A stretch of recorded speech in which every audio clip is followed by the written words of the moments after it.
तो जो हमारे शरीर में उष्णता बनकर बैठा हुआ है, स्नेह बनकर बैठा हुआ है, वो हमारा कल्याण करे। माने हमारे हृदय में हमेशा मैत्री का भाव बना रहे। तन्मय मित्र, न माने हमारा, तन माने कल्याण, और मित्र माने मैत्री का देवता, स्नेह का देवता, घी का देवता, मक्खन का देवता, दूध का देवता हमारा कल्याण कर रहे, हमेशा हमारे हृदय में स्नेह बना रहे। संवर्ण, वर्ण माने जल का देवता, रस का देवता, रचना का देवता, स्वाद का देवता, उसको वर्ण बोलते। माने हमें हमेशा रस का अनुभव हो, हम तृप्त रहे, अतृप्त न रहे। वर्ण देवता जो रस का देवता, जल का देवता, रचना का देवता, स्वाद का देवता है, वो हमेशा हमको तृप्त रखते। वर्ण न मानो हमारा, तन्नो मित्र, तन वर्ण, वर्ण हमारा कल्याण है। तन्नो भवत् अर्जुना, अर्जुना माने प्रकाश का देवता।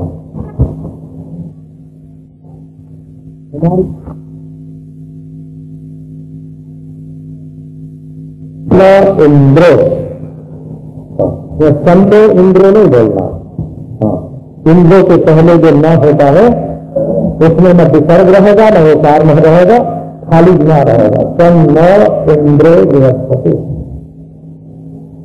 इंद्र माने हाथ का देवता, वर्षा का देवता, खेती का देवता, स्वर्ग सुख का सम्राट, वो हमारे लिए कल्याणकारी हो। मानो हम हमेशा अपने हाथों से सत्कर्म करें। तन्नो बृहस्पति, बृहस्पति माने वाणी का देवता। तन्नो इंद्रो बृहस्पति, बृहस्पति माने वेद का देवता, वाणी का देवता, हम जो बोलते हैं उसका देवता, वो हमारा कल्याण करे। माने हम ऐसी बात बोले हैं जो हमारे लिए और दूसरों के लिए कल्याणकारी हो। तन्नो विष्णु पुरुक्रम, विष्णु माने गति का देवता, पाद का देवता। ये जो लोगों का पांव छूटे हैं ना, प्रणाम करते हैं, तो ये हड्डी मांस शाम के पांव को प्रणाम नहीं किया जाता। पाद में गति का देवता विष्णु का निवास माना जाता है। अगर वो न हो तो आदमी एक कदम भी चल नहीं सके, उन्नति की ओर भी नहीं चल सके और अवनति की ओर भी नहीं चल सके। तो जिसके मन में उन्नति की वासना होती है, विष्णु की शक्ति उसको उन्नति की ओर ले जाती है। और जो विष्णु से विमुख होकर के पाप की ओर देखता है, बुराई की ओर देखता है, उससे वही शक्ति पीछे की ओर ले जाती है। पांव से आदमी पीछे फिसल भी जाता है और आगे बढ़ भी जाता है। तो पांव में बैठे हुए हैं कौन? तो विष्णु देवता, वो आकाश के भी देवता हैं, जो वैकुंठ के देवता हैं, गोलोक के देवता हैं, साकेत के देवता हैं, व्यापक देवता हैं। जो उरुक्रम है, उरुक्रम है माने नाना प्रकार का पाद विन्यास, नाना प्रकार की गतियां उन्हीं के द्वारा होते हैं। तो ये हमारा कल्याण करें। माने हम पांव से चल के अच्छी जगह जाए, वाणी से अच्छी बात बोलें, हाथ से अच्छा काम करें, और आंख से अच्छी वस्तु देखें, और हमेशा हमारा मन और वाणी रसास्वाद से तृप्त रहें, और हमारा हृदय स्नेह से भरा रहे। तन्नो मित्रः संवर्णः तन्नो भवत्वर्यमा तन्न इंद्रो बृहस्पतिः तन्नो विष्णु विविक्रमः। अब आज इतना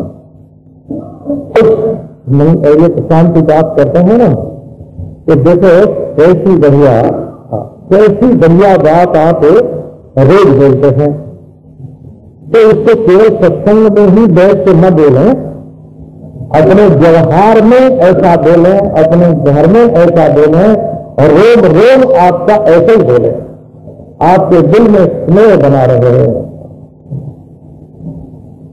तो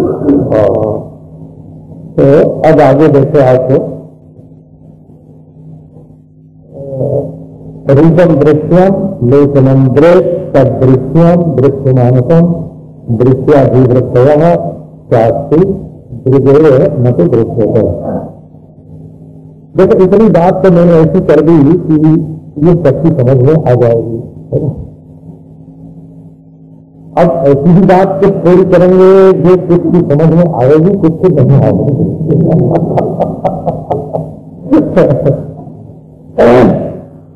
तो इसमें घबराना नहीं, क्योंकि बार बार सुनोगे तो जो तुम्हारी समझ में, जिनकी समझ में नहीं आती है उनकी समझ में आने लगेगी। कई लोग 20 बरस से सत्संग करते हैं और कई लोग महीने भर से आने लगे हैं, कई लोग आगे ही आए होंगे पहले, ऐसा भी हो सकता है। तो थोड़े दिनों तक लगातार सुनते रहने से वो बात समझ में आ गई, घबराना नहीं। हम तो श्री उड़िया दादा जी महाराज ने बताया था कि जब गांव में भिक्षा लेने के लिए साधु जाता है तो 4 घर में मिलती है, 4 घर में नहीं मिलती है, लेकिन पेट भरने लायक तो मिल ही जाती है। भले 4 घर में नहीं मिली तो क्या हुआ है? और आज नहीं मिली 4 घर में तो कल मिलेगी, संतोष रखो है? जाते रहो, कभी न कभी मिल ही जाएगी। तो सत्संग में भी जाते रहना चाहिए, 1 दिन 2 दिन 4 दिन, ये मत डरो कि हमारी समझ में नहीं आता है। जो तुम्हारी समझ में आ गया है या समझ में आता है, यदि वही तुम सत्संग में सुनोगे तो तुम्हारी समझ बढ़ेगी नहीं। कुछ ऐसा भी सुनना चाहिए जो अभी तक नहीं सुना है, नहीं जाना है, ऐसी नई बात भी सुननी चाहिए। तो अब आए दृष्टा के बारे में आपको 5 बात सुनाते हैं, है ना।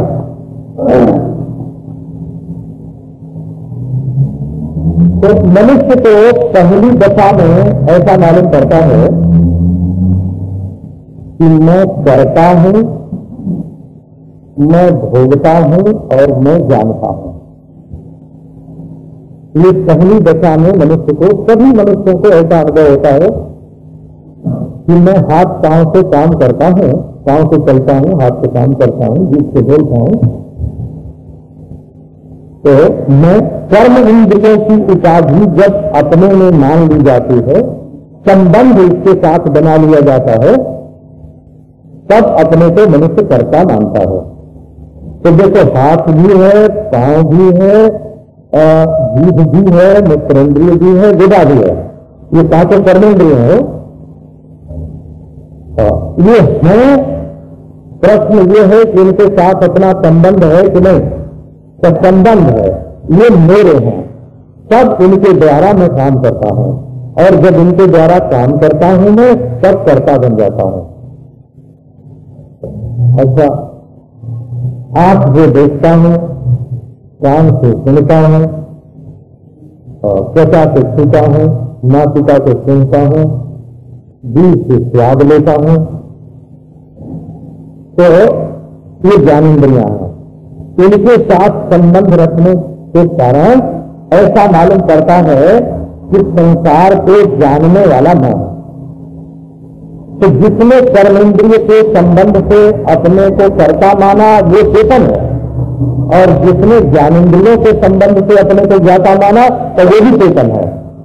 अच्छा, आप देखो, मन में सुख होता है, दुख होता है, राग होता है, द्वेष होता है, काम, क्रोध, लोभ, मोह, ये बुरी बातें भी होती हैं, और काम की वृत्ति, सेवा की वृत्ति, प्रेम की वृत्ति, उदारता की वृत्ति, ये भी अंतःकरण में आती हैं।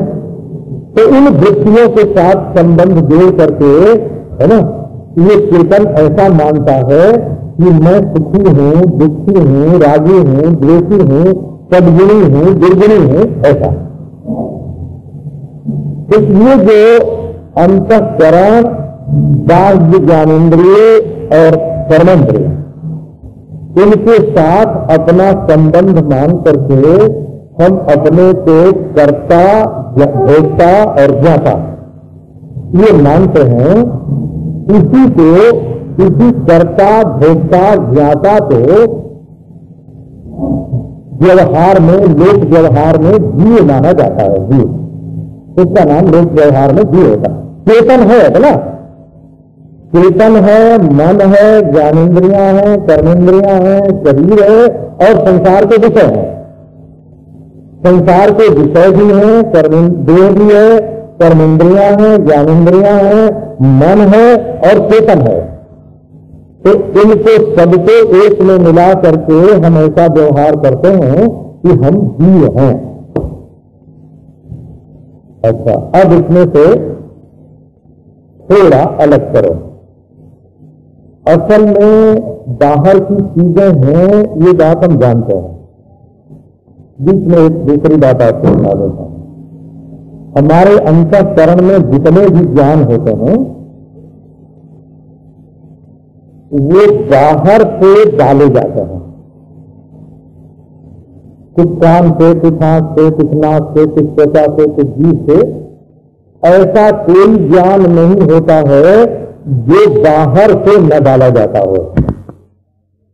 अब वो भीतर एक चेतन की रोशनी है, उस चेतन की रोशनी में जब वस्तु पहुंचती है तो हम उसको अपनी मानने लगते हैं या पराई मानने लगते हैं, उसके बारे में कुछ न कुछ धारणा हो जाती है। तो पहला विवेक दृष्टा का यदि आपको करना है तो ये करना पड़ेगा कि ये विषय मेरे नहीं है, क्योंकि मैं विषय नहीं हूं, विषयों का ज्ञाता हूं। ये विषय न मैं हूं न मेरे हैं। दूसरा विवेक ये होगा कि ये देह न मैं हूं न मेरा है। देह है परंतु न मैं हूं न मेरा है। मैं तो इस देह का ज्ञाता हूं, ज्ञाता। अच्छा, फिर तो ये कर्मेंद्रियां न मैं हूं न मेरी हूं, इनका ज्ञाता होना। जो जिसको जानता है वो इससे अलग होता है, जैसे घड़े का ज्ञाता घड़े से जुड़ा होता है। अच्छा, वो ज्ञान इंद्रियां हैं, आंख कान नाक, ये सब अलग अलग हैं और मैं एक हूं। ये तो साथ है और कभी कोई इंद्रिय काम करती है, कभी कोई नहीं करती है, कभी सब नहीं करते हैं, और मैं तो एक हूं, इनसे अलग है। अच्छा, अब और बात देखो तो मन में कभी सुख आता है, कभी दुख आता है, कभी किसी के प्रति जलन होती है और कभी ही राग होता है। ऐसा कभी द्वेष होता है, कभी दया आती है, कभी घृणा आती है, कभी गिलानी होती है और कभी उदारता चित्त में आती है। इनमें से कोई भी दृष्टि टिकाऊ नहीं होती है। जैसे एक आदमी को हम कभी उदारता करके देखते हैं और ये उसके बारे में धारणा बना लेंगे कि ये बड़ा उदार है, तो एक दिन ऐसा देखेंगे कि ये बड़ा कृपण है, दयाना पैसा भी नहीं छोड़ता है। हाँ, क्योंकि उदारता हमेशा नहीं रहती और कृपणता भी हमेशा नहीं रहती, वो बदलती रहती है। इसलिए धर्मात्मा लोगों का ऐसा कहना है कि जिस समय धर्म की कोई वृत्ति मन में उदय हो उसको तत्काल ही पूरा कर देना चाहिए, पीछे के लिए बाकी नहीं छोड़ना चाहिए। नहीं तो फिर मन दुविधा में डाल देता है और दुविधा में डालने पर जो धर्म का फल है ना वो घट जाता है। दुविधा में पड़ने से जो धर्म का फल है वो घट जाता है, इसलिए तत्काल पूरी कर देना। ये इसके संबंध में शास्त्र का निर्णय है।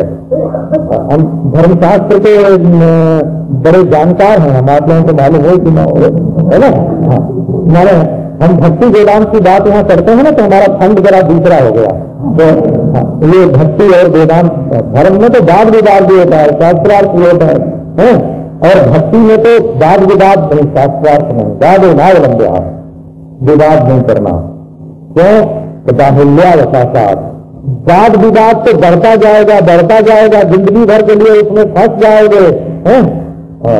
ये धर्म की जो लड़ाई है वो क्या कभी आदिकाल से अब तक खत्म हुई है?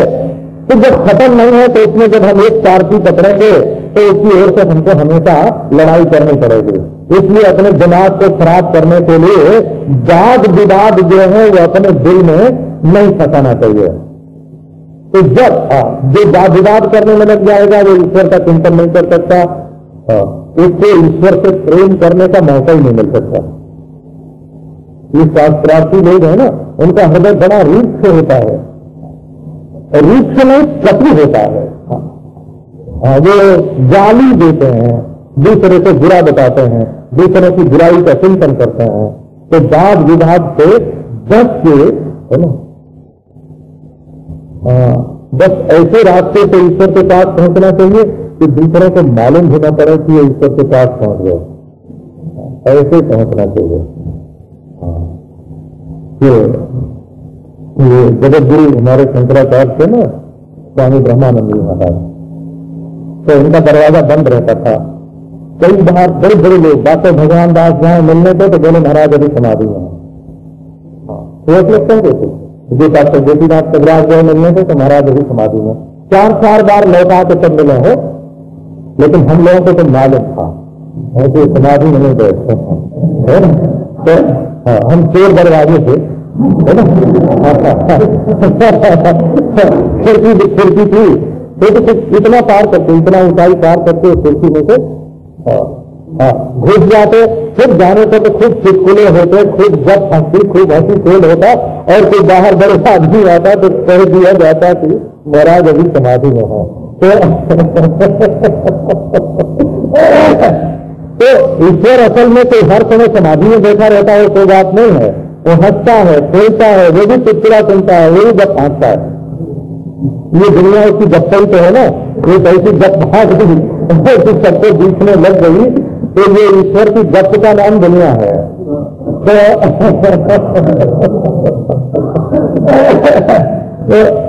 तो इसमें आप लोग वाद विवाद के झगड़े में नहीं पड़ के सीधे रास्ते से चले।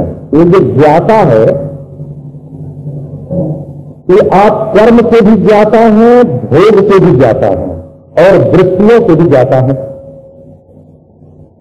तो अपने में कर्म का संबंध, भोग का संबंध, द्रव्य का संबंध और वृत्तियों का संबंध।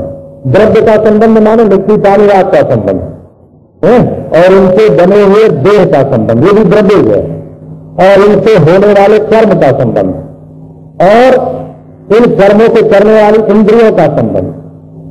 इसमें जो अंतःकरण है उसका संबंध, और इसमें होने वाली वृत्तियों का संबंध, इसमें सुख दुख राग द्वेष आदि जो होते हैं। एक बार संबंध को काट दीजिए।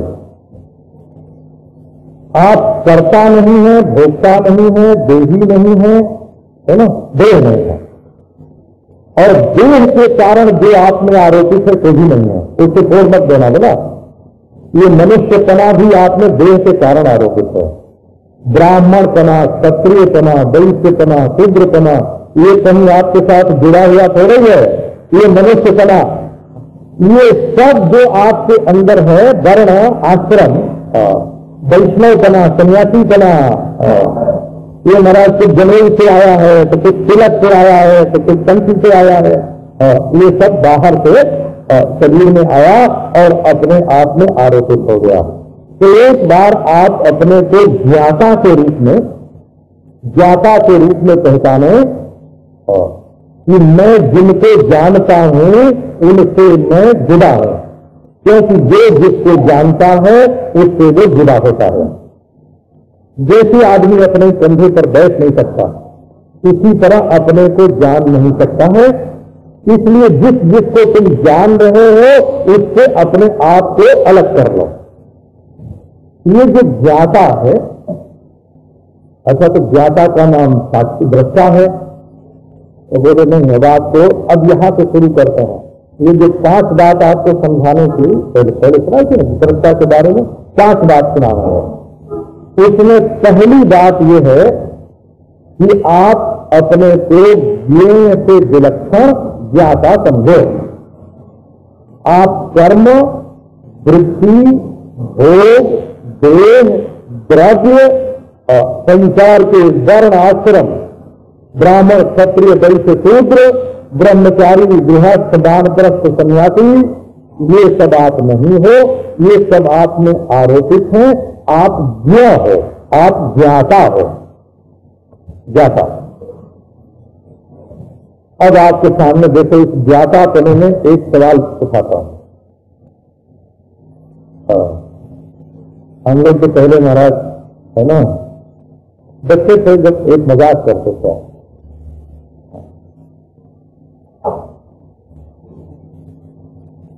एक सज्जन ने कहा कि महाराज आप मैं कुछ सवालात करना चाहता हूँ।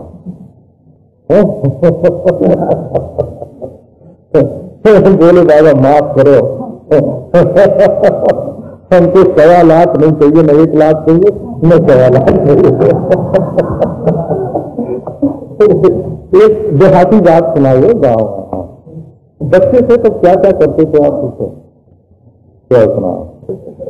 हमको न 1 लाख चाहिए न सवालात चाहिए। तो एक देखो सवालात नहीं, सवाल लेवा। सवाल ये है कि आप ये जो ज्ञाता हो, ये देह के भीतर रहकर हो, अंतःकरण के भीतर रहकर के हो, कि देह और अंतःकरण का घेरा छोड़ करके हो। बहुत सीधी बात आपसे हम ये पूछते हैं कि आप जानते तो सबको हो। बोले हम पत्नी को जानते हैं, पति को जानते हैं, बेटे को जानते हैं, बेटी को जानते हैं, मनुष्य पने को जानते हैं, मनुष्यों को हम पहचानते हैं, ब्राह्मण क्षत्रिय वैश्य को पहचानते हैं, ब्रह्मचारी गृहस्थ को पहचानते हैं, कर्ता को भी हम पहचानते हैं, भोक्ता को भी हम पहचानते हैं। परंतु प्रश्न ये है, ठीक है तुम पहचानते हो तो सबको हो, लेकिन अंगूठे से लेकर के सिर के बीच में रहकर पहचानते हो। ये जो चाम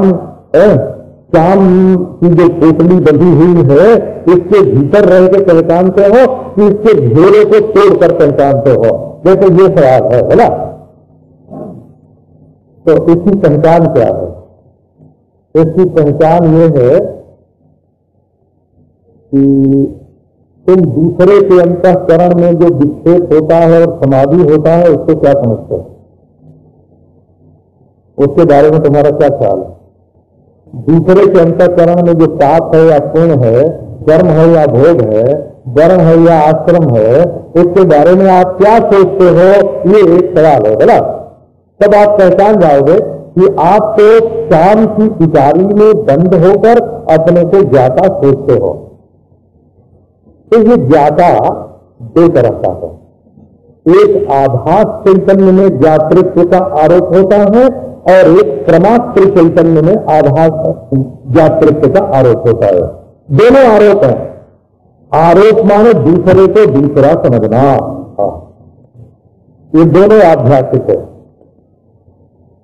ऐसा कैसे?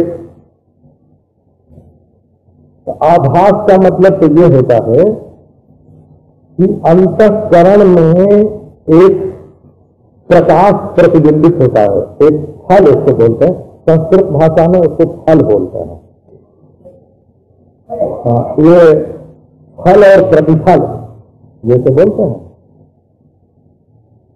जैसे आपने आंख से घड़े को देखा, ये घड़ी है, घड़े के ना का नाम क्यों नहीं? घड़ी है, तो ये किताब है, ये फूल है। इस जगह इस समय आंख से रोशनी में आपने फूल देखा। अब सवाल असल में ये है कि ये जो आपने देखा, ये देखने का फल ये हुआ कि मैं फूल को जानता हूं। देखना हुआ प्रमाण है ना, और मैं देख रहा हूं, मैं फूल को पहचान रहा हूं, ये फूल है, ये रूमाल है, ये किताब है, ये घड़ी है। तो ये जो अपने साथ इस वृत्ति ज्ञान को जोड़ लिया ना, तो ये वृत्ति में प्रतिफलित जो ज्ञातृत्व है, इसको आभास बोलते हैं। वेदांत की भाषा में इसको आभास बोलते हैं। आभास माने प्रतिफलित।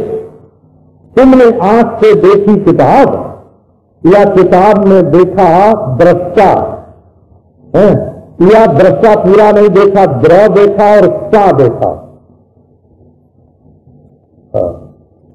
तो अब जो तुम्हारे अंतःकरण में मैंने दृष्टा शब्द पढ़ लिया, मैंने द्र अक्षर देख लिया, ये जो मैंने जान लिया, मैंने देख लिया, ऐसी जो वृत्ति से युक्त जो तुम्हारा मैं बना है, इसको आभास चेतन बोलते हैं। ये वृत्ति में प्रतिफलित चेतन है। अच्छा, अच्छा, अब इसका फर्क क्यों हुआ? तो फर्क क्यों हुआ कि देखो, तुम तो समझते हो कि मैं घड़े को देख रहा हूं, मैं घड़े को जानता हूं, लेकिन एक आदमी दूसरा यहां बैठा है, वो न घड़े को देख रहा है न घड़े को जान रहा है। तो तुम्हारे अंतःकरण के आकार में और उसके अंतःकरण के आकार में फर्क है कि नहीं? तो उसके अंतःकरण में और तुम्हारे अंतःकरण के आकार में फर्क है।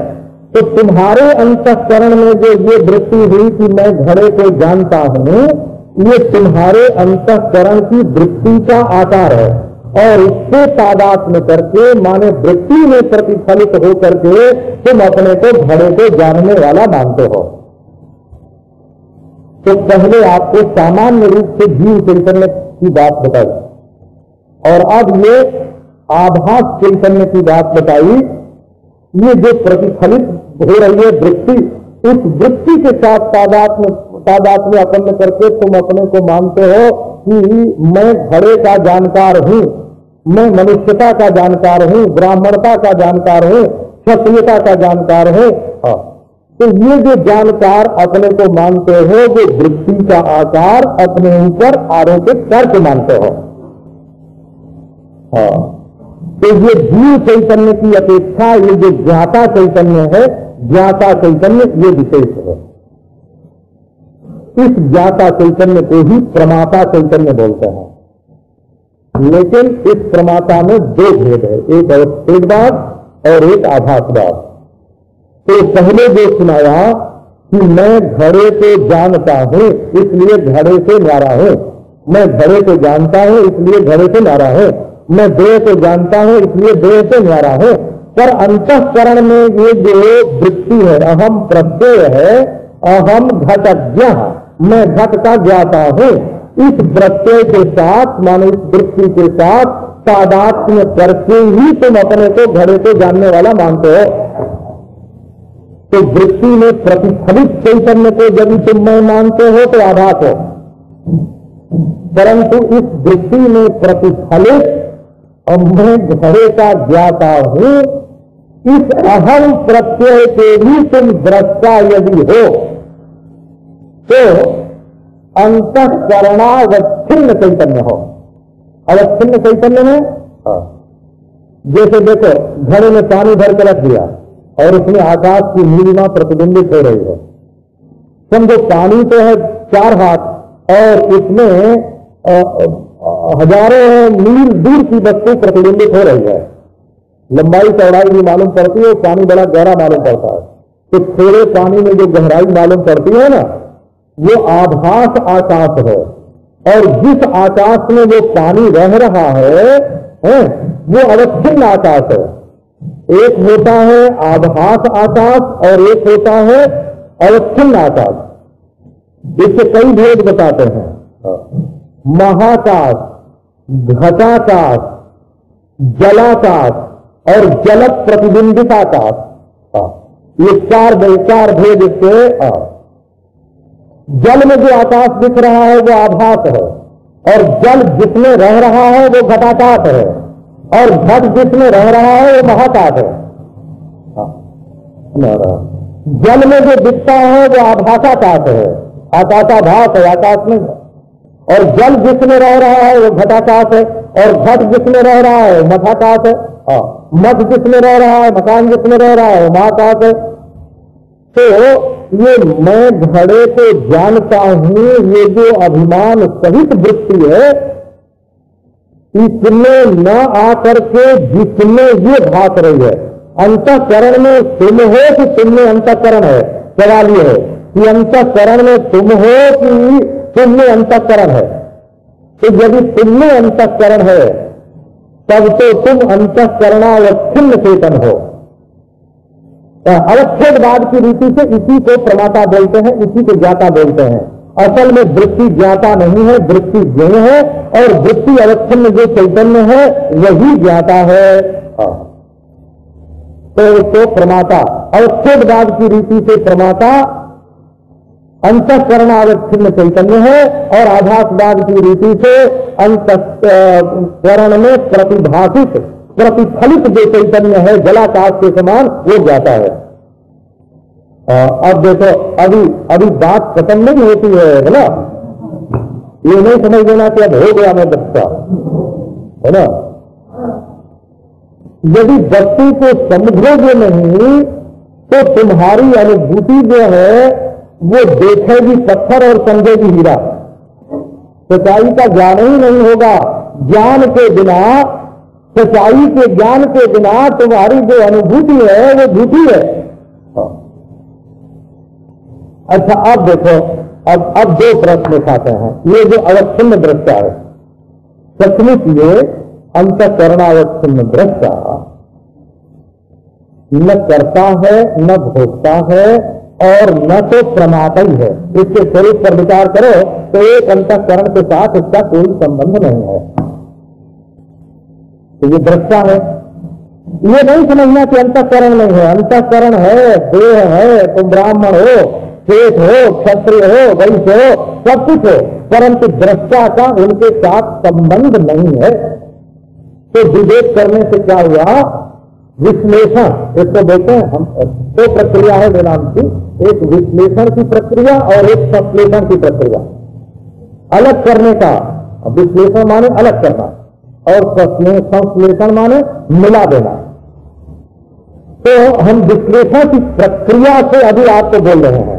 यदि विचार में कोई प्रक्रिया नहीं हो तो विचार को विश्राम नहीं मिल सकता। प्रक्रियाहीन विचार भटक जाता है, कहां जाएगा? लक्ष्यहीन तर्क कहां पहुंचेगा? विचार से तुम क्या सिद्ध करना चाहते हो, अगर ये नहीं मालूम है तो तुम्हें विचार धक्का देगा। विचार से कहां, तुम्हें रास्ते से कहां पहुंचना है, अगर ये नहीं मालूम है तो रास्ता तुम्हें कहां पहुंचाएगा? मालूम होना चाहिए कि इस रास्ते से तुम्हें पहुंचना कहां है। लक्ष्य का ज्ञान होना चाहिए। तो अमुक लक्ष्य की प्राप्ति के लिए विचार की अमुक प्रक्रिया होती है। इसी को आगम बोलते हैं, इसी को उपनिषद बोलते हैं, इसी को वेदांत बोलते हैं, इसी को संप्रदाय बोलते हैं। और अब आगम की चर्चा करते हैं। नारायण, तो विवेक कर लो। विवेक कर लो माने तुम कर्म और कर्मेंद्रिय, भोग और भोगेंद्रिय, वृत्ति और वृत्ति वाला अंतःकरण, इनके तुम दृष्टा चेतन हो। तुम अंतःकरण, इंद्रिय, देह अथवा इनसे भोगी जाने वाली वस्तु अथवा तदाकार वृत्ति, ये तुम नहीं हो, तुम चेतन हो। तो इस चेतन को सांख्य दर्शन भी बताता है और योग दर्शन भी बताता है। देखो, अभी वेदांत की चर्चा थोड़ी देर छोड़ देता।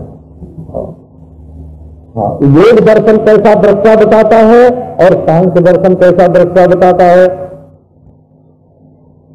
तो योग दर्शन बताता है कि जब तुम अपनी चित्त वृत्ति का निरोध कर देते हो, कैसे भी करो, इसकी अनेक युक्ति है।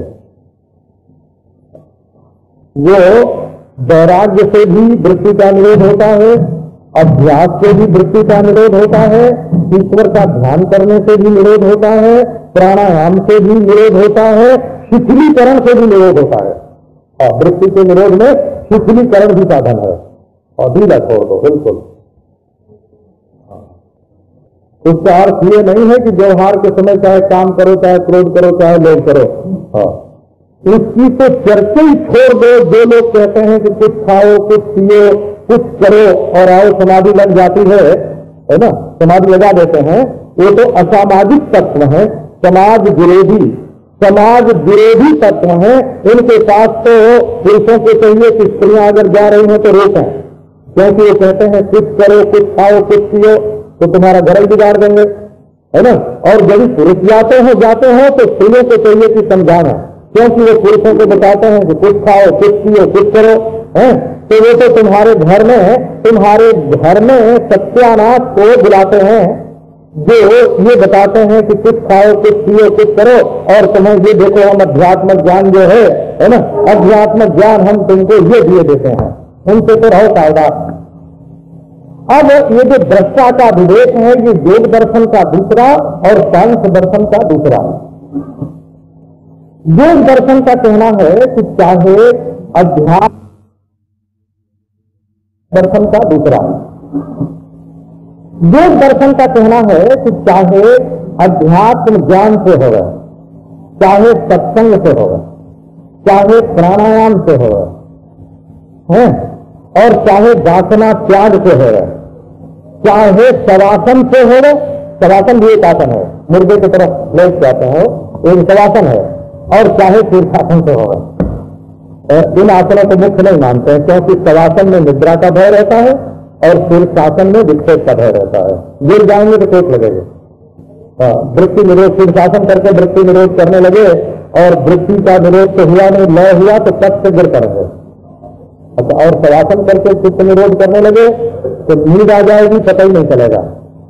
तो इसलिए सिद्धासन, पद्मासन, वीरासन, ये आसन जो हैं ये भजन के लिए, चित्तवृत्ति निरोध के लिए अच्छे माने जाते हैं। सावधान बैठ के करना चाहिए, भले ढीला छोड़ दो। यदि तनाव बना रहेगा तो अहम और प्रत्यय का संबंध बना रहेगा, छूटेगा नहीं। इसलिए वृत्ति को पकड़ने का जो संबंध है उसे छोड़ दो।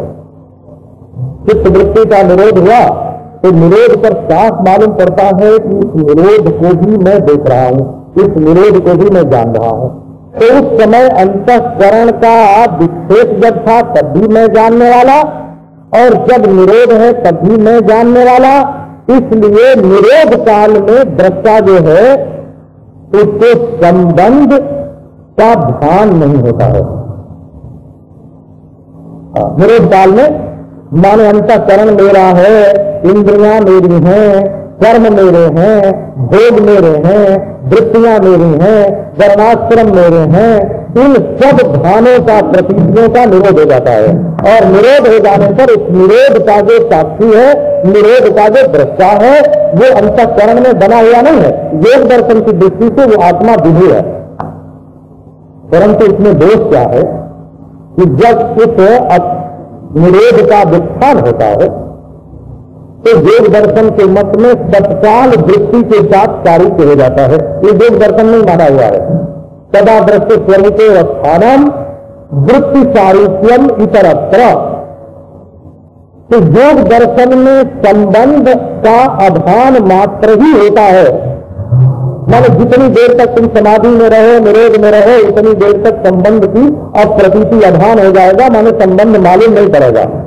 और जहां जागे कि कहा ये मेरा शरीर, ये मैं, ये मेरा अंतःकरण, ये इंद्रियां, ये कर्म, ये भोग, तुरंत कर्ता भोक्ता होकर के बाहर व्यवहार में आ जाएंगे और वासना के अनुसार काम होने लगेगा। निरोध समाधि की प्रबलता से वासना का अभिनय हो जाता है, तब वो क्षीण हो जाते हैं। यही बात सच्ची है। लेकिन सांख्य दर्शन का जो दृष्टा है वो इससे विलक्षण है। वो ये नहीं कहता है कि केवल संबंध का अभान चाहिए। वो तो कहते हैं कि संबद्ध वस्तु से विवेक मात्र अपेक्षित है। विवेक माने विश्लेषण। यदि तुमको सचमुच ये विवेक हो गया कि मैं पंचभूत और भौतिक नहीं हूं, 5 इंद्रियां नहीं है, उनका कर्म नहीं है, 5 ज्ञानेन्द्रियां नहीं है, उनकी वृत्ति नहीं है, उनका ज्ञातव्य नहीं है, अंतःकरण नहीं है, तो अंतःकरण की समाधि भी मैं नहीं हूं और अंतःकरण का विक्षेप भी मैं नहीं हूं। तो मैं तो सचमुच दृष्टा हूं। निरोध होने से मैं दृष्टा हो जाऊं और निरोध के बाद में कर्ता भोक्ता हो जाऊं, ये बात बिल्कुल नहीं है। रागो कहते ध्यानम। ऐसा अपने दृष्टा का विवेक हुआ कि व्यवहार में देह के काम करते रहने पर भी, इंद्रियों के काम करते रहने पर भी, बोलते चालते रहने पर भी, हंसते खेलते रहने पर भी, खाते पीते रहने पर भी मैं तो सचमुच दृष्टा ही हूं। व्यवहार में भी संबंध जो है, संबंध की निवृत्ति, निरोध काल में संबंध का अभान, ये योग का दृष्टा है। और व्यवहार काल में संबंध का मिथ्यात्व, मिथ्यात्व संबंध ही झूठा है। न मेरा देह है, न मेरा वर्ण है, न मेरा आश्रम है, न मेरा अंतःकरण है, न अंतःकरण की वृत्ति है। संबंध से, संबद्ध पदार्थ से विवेक होकर के संबंध का टूट जाना, संबंध का टूट जाना, ये सांख्य का दृष्टा है। अभी वेदांत का दृष्टा रह गया है ना। ऐसा वेदांत की दृष्टि में क्या फर्क है? तो आपको पहले बताया, एक सामान्य रूप से जीव, फिर विशेष रूप से ज्ञाता, ज्ञाता के दो भेद, एक आभास चेतन और एक अवच्छिन्न चेतन, और अवच्छिन्न चेतन एक वेदोक्त रीति से और एक सांख्योक्त रीति से, ये विवेक हुआ। अच्छा, अब देखो, ये जो सांख्योक्त रीति से जो दृष्टा चेतन है, ये एक किताब है और एक दृष्टा है।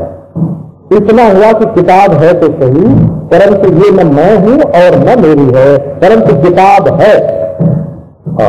सांख्य का विवेक द्वैत को नहीं मिटाता, द्वैत के संबंध को मिटाता है। और योग का जो दृष्टा है वो संबंध को पूरी तरह से नहीं मिटाता, संबंध के भान को मिटाता है। समाधि काल में संबंध का भान नहीं होता, परंतु व्यवहार काल में संबंध का भान होता है। और सांख्य जो है वो विवेक के द्वारा संबंध को ऐसा काटता है कि जो कुछ हो रहा है तो प्रकृति और प्राकृत में हो रहा है, और मैं तो निष्क्रिय, मेरा इंजन, निर्विकार दृष्टा हूं। ये विवेक हुआ। अब वेदांत कहता है कि जब तक एक वस्तु है और तुम उससे अलग हो, माना कि उसके साथ तुम्हारा कोई संबंध नहीं है, लेकिन चीज तो दो है ना। तो वेदांत दर्शन कहता है कि चीज दो नहीं है। ये विश्लेषण की प्रक्रिया को संश्लेषण में बदल देने वाली वस्तु जो है ना, तो वेदांत का ज्ञान जो है वो पहले सबसे अलग करते करते करते ऐसी जगह पर पहुंचाता है जहां एक खट आवाज होती है, खट आवाज होती है, और दूसरा नहीं रहता है, अपना आता ही रहता है। दूसरे से हमारा संबंध नहीं है, इतना ही नहीं, दूसरे का भान नहीं होता है, इतना ही नहीं, दूसरा है ही नहीं। अब दूसरा कितने प्रकार का हो सकता है? दूसरा एक देश में दृष्टा है और दूसरे देश में दूसरा है, एक काल में दृष्टा है, दूसरे देश में दूसरा है, एक वस्तु चेतन वस्तु दृष्टा है और जड़ वस्तु दृश्य है। एक तो ये हुआ, और दूसरा ये हुआ कि एक दूसरा दृष्टा है, हजारों दृष्टा है। जैसे इस अंतःकरण का दृष्टा मैं हूं, वैसे हजारों लाखों अनगिनत दृष्टा है। और इस दृश्य को नियमित करने वाला, अपने काबू में रखने वाला एक ईश्वर है, और एक ईश्वर जिसको काबू में रखता है वो दृश्य है। तो दृश्य का होना, दृश्य के नियंता का होना, और दृश्य में अलग अलग दृष्टा का होना, एक भेद की प्राप्ति तो ये होती है। और दूसरी भेद की प्राप्ति यह होती है कि प्रत्येक अंतःकरण का दृष्टा अलग है। अच्छा, प्रत्येक अंतःकरण का दृष्टा अलग ही नहीं है, तब भी काल के भेद से, देश के भेद से, वस्तु के भेद से दृष्टा अलग अलग है। जड़ और चेतन का एक भेद है, काल और चेतन का एक भेद है, देश और चेतन का एक भेद है, और इस भेद से चेतन भिन्न भिन्न है। तो दृष्टा जो है अद्वितीय है। ये जो वेदांत का सिद्धांत है कि दृष्टा अद्वितीय है, उसको समझने के लिए, उसको समझने के लिए वेदांत की प्रक्रिया जो है उसका अवगम आवश्यक है। अब एक बात और सुनाते हैं कि हमसे लोग ऐसा कहते हैं कि देखो केवल संबंध का ही आभान या विवेक से ज्यादा दो। हमारे ऐसे मित्र हैं, वो कहते हैं कि देखो हम समाधि में बैठ जाएंगे तो किसी से हमारा संबंध है, दुनिया में शत्रु है कि मित्र है प्रतीत ही नहीं होगा, तो आभान और संबंध का आभान हो जाएगा। अच्छा, और फिर बोले कि नहीं, विवेक करने से संबंध कट जाएगा, और इतने से क्या होगा कि दुख की निवृत्ति हो जाएगी। तो दुख की निवृत्ति हो जाएगी, ये तो सही बात है, सांख्य दर्शन का तो कहना ही है। त्रिविध दुखात्यंत निवृत्ति ही अत्यंत पुरुषार्थ। सबसे बड़ा पुरुषार्थ क्या है सबसे बड़ा पुरुषार्थ ये है कि जो 3 प्रकार के दुख हमारे जीवन में है वो कट जाए। 3 प्रकार के दुख कौन से हैं? तो एक बाहर की वस्तुओं के न मिलने से होता है ना, ये, और एक कोई अचानक अतर्कित अकल्पित जैसे ऊपर से वज्र गिर रहा हो ऐसा दैवी दुख आ गिरता है। एक तो बाहर की जो दिखती हुई वस्तुएं हैं वो देती हैं, और एक कोई अज्ञात दुख हमारे सिर पर कभी कभी आ पड़ता है। तो अज्ञात दुख जो आता है ये तो दैवी है, और जो भौतिक वस्त्रों से दुख मिलता है भौतिक है, और जिसमें न कोई बाहर निमित्त हो न भीतर निमित्त हो और अपने मन में ही हो, है ना, अपने शरीर में ही भीतर दुख बना ले, तो उसका नाम आध्यात्मिक दुख होता है। आध्यात्मिक माने मन के भीतर होने वाला दुख, मन में ही कल्पना कर ले। मन में क्या कल्पना करी कि ये जो सामने से आदमी आ रहा है उसके हाथ में डंडा है और कहीं वो आके हमको मार दे तब, अच्छा अब वो आदमी का रास्ता पकड़े अपना चला गया। तो तुमको तो उसने मारा नहीं, तो बाद में मालूम हुआ कि हमारी जो कल्पना थी वो झूठी थी। तो जो ज्ञान से ही जो दुख निवृत्त हो जाता है उसको आध्यात्मिक दुख बोलते हैं। कल्पना से बहुत दुख होता है।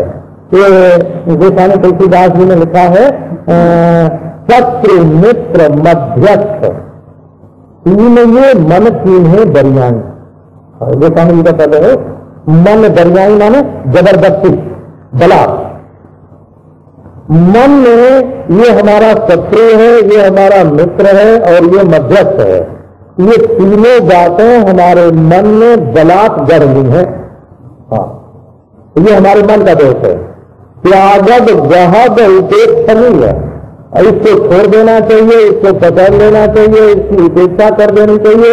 ये क्या है? बोले हाथक मन की नाई। जैसे बाजार में कोई हीरा है, एक विरक्त आदमी है तो बोले अरे होगा क्या है, पत्थर है, क्या लेना देना उससे, न हमको गले में पहनना है न खरीदना है, उसके बारे में सोच के क्या करना है। और एक महाराज व्यापारी है कि 10 रुपए में खरीदेंगे 10,000 में बेचेंगे, और भाई ये तो बस लेने ही लायक है। तो इसको पकड़, एक ने उपेक्षा कर दी, एक ने त्याग कर दिया, है ना, और एक ने पकड़ लिया। अब हीरे में क्या है? हीरा न त्याज्य है, न ग्राह्य है, न उपेक्षणीय है, वो तो एक पत्थर है। ये मन का खेल है। तो मनुष्य को आध्यात्मिक, आधिदैविक और आधिभौतिक 3 प्रकार के क्लेश होते हैं। तो सांख्यवादियों का कहना है कि यदि तुम विवेक कर लोगे, वस्तुओं से अपने को अलग कर लोगे और मनुष्यता, ब्राह्मणता, क्षत्रियता, वैश्यता, शूद्रता, ब्रह्मचारिता, गृहस्थता, दानप्रस्थता, सन्यासिता, इनसे अपने को यदि विदा कर लोगे और पापीपना, पुण्यात्मापना, सुखीपना, दुखीपना, ज्ञानीपना, मूढ़पना, इनसे तुम द्रष्टा हो, यदि इनसे तुम्हारा संबंध टूट गया तो तुम्हारे सारे दुख मिट गए। और जब दुख मिट गए तो अद्वैत ज्ञान, ज्ञान की, वेदांत ज्ञान की जरूरत ही क्या है? आओ हमने केवल द्रष्टा बना के, अरे जबरदस्ती बनाना हुआ नहीं, वो बनाया हुआ जो दृष्टा होता है झूठा होता है। तो आओ हमने तुमको दृष्टा बना के तुम्हारे सारे दुख मिटा दिए। परंतु आपको मैं बिल्कुल पक्की बात बोलता हूं, जब तक हल्के फुल्के दुख सुख होंगे तब तक तो आप दृष्टा बन के उनको छोड़ सकोगे। जब कभी कोई ईश्वर न करे आपके जीवन में ऐसा आवे, है ना, लेकिन जब कभी बड़ा मौका पड़ेगा तो ये दृष्टापन का जो भाव है, ये दृष्टापन का जो अभिमान है, एक भाव होता है, एक अभिमान होता है, इसमें भी उपासना प्रधान व्यक्ति मैं दृष्टा हूं, मैं दृष्टा हूं, मैं दृष्टा हूं, ये उपासना करते हैं। और जो उपासना नहीं करते हैं वो भाव करते हैं कि मैं दृष्टा हूं। यहां तक नहीं, जैसा सांख्य ने बताया है विवेक, वैसा विवेक हो जाने पर भी पूरे प्रकृति संगम पुनरापादे। जैसे पहले तुम दृष्टा थे और बीच में दृश्य से मिल गए, संबंध हो गया, ऐसे ही तुम फिर दृश्य से नहीं मिल जाओगे। इसका आश्वासन क्या है? तो बिना द्वैत की निवृत्ति के निर्भय पद की प्राप्ति नहीं होती। अब वेदांत में किस प्रकार के दृष्टा का निरूपण है आपके फिर ध्यान में आवे। सामान्य रूप से जीव और जीव में ज्ञाता और ज्ञाता में आभास ज्ञाता और अवच्छिन्न ज्ञाता है।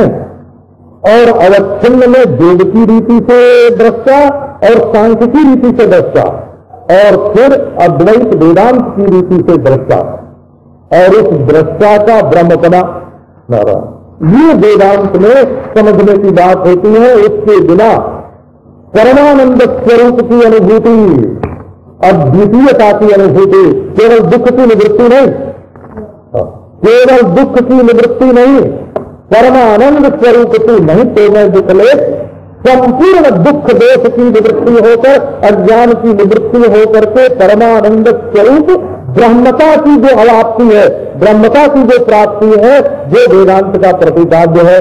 अब वेदांत की चर्चा थोड़ी प्रेम से कल करेंगे वो।